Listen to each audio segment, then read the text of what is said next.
उद्देश्य में पवित्रता। एक बार मैं बाबूजी महाराज के साथ बैठा हुआ था। यह कोई नवंबर दिसंबर में सर्दियों की सुबह थी। वे अकेले थे और मैं एक कोने में बैठा हुआ था। उन्होंने हाथ के इशारे में मुझे बुलाते हुए कहा, आओ। तो मैं उनके करीब जाकर बैठ गया और उन्होंने अपने हाथ पर एक लकीर खींची ऐसे, और चूंकि वह सर्दियों की सुबह थी, वह एक निशान बन गया। आप खुद को खरोचें तो वहाँ एक सफ़ेद निशान रह जाएगा। मैं हैरान हो रहा था कि बाबूजी क्या कर रहे हैं।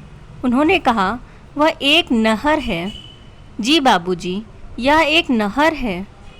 यह इस प्रकार की काल्पनिक बात थी।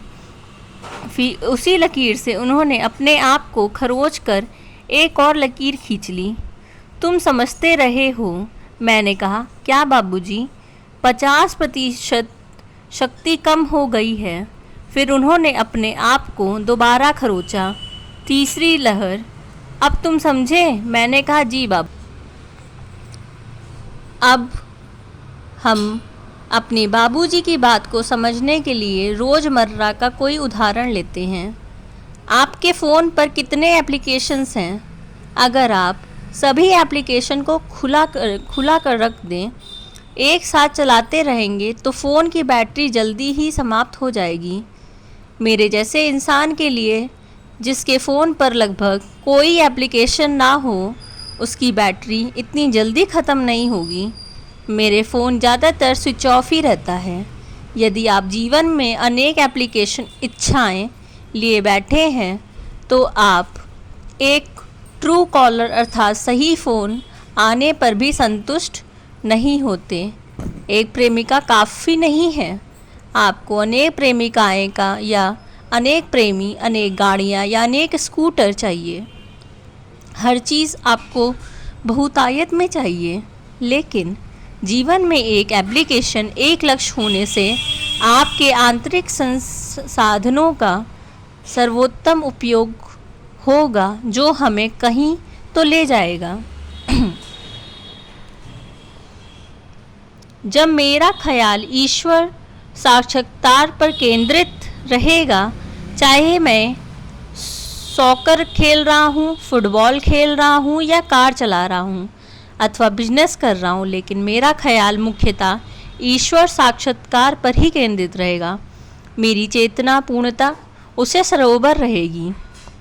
यह केवल आंशिक रूप से ही नहीं, अन्य बातों में भाग लेने की अनुमति देती है, और मैं अन्य बातें इस मुख्य काम में सहायता देने के लिए ही करता हूँ। यदि अपने पास मड़पक्कम आने के लिए पैसे ना हों, तो आप इस सेमिनार में भाग नहीं ले पाते। बहुत से लोग पैसे की किसी बैरी की तरह समझते हैं, लेकिन ऐसा नहीं है। पैसा ही किसी वस्तु की तरह ही है। यह आप पर निर्भर करता है कि आप इसका उपयोग कैसे करते हैं।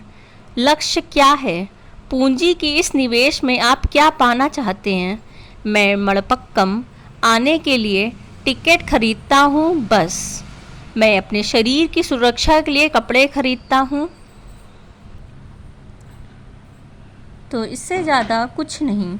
मेरे पास घर है, ठीक है, घर होने चाहिए, लेकिन वह केवल एक उद्देश्य को पूरा करने के लिए है। मैं कहीं भी रहूं, चाहे मेरे पास एक घर हो या दो, या मैं अपने पिता या माता, अपने आप बच्चों पर घर गया हूं, चाहे जो भी हो, मेरा मुख्य केंद्र बिंदु आत्म साक्षात्कार है। अगर आपके मन में यह स्पष्ट है, तो आप सहजता से पार हो जाएंगे इस अनंत सागर। अपनी यात्रा आसान होगी, क्योंकि आपकी समझ सही है।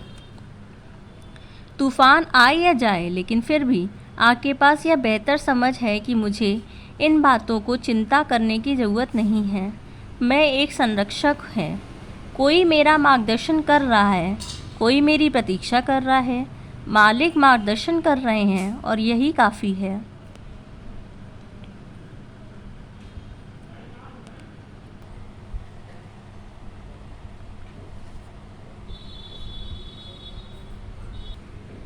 तो लक्ष्य की पवित्रता, पद्धति की पवित्रता, आंतरिक पवित्रता और मेरे मनोभाव की पवित्रता होना चाहिए, वही मेरा सहायता करे। जीवन में एक एप्लीकेशन, एक लक्ष्य होने से हमारे आंतरिक संसाधनों का सर्वोत्तम उपयोग होगा, जो हमें कहीं तो ले जाएगा।